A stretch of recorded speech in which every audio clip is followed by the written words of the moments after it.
Hey guys, in this video, I will show you how to pay with Cash App in store without Cash App card. Alright, so let's begin with the video.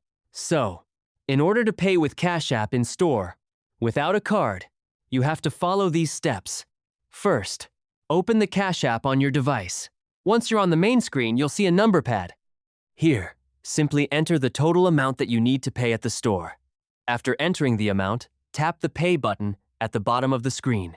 This will take you to the next step where you need to enter the recipient's details. Now, ask the cashier for their Cash App information.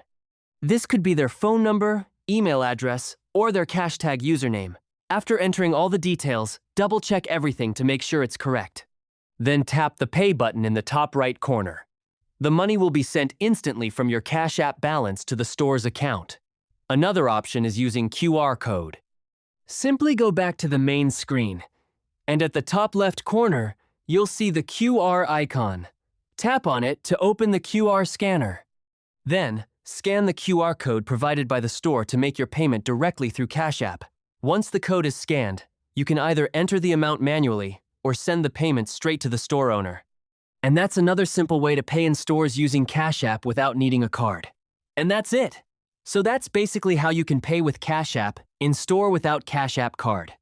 So that's all for this video. See you in the next one. Thanks.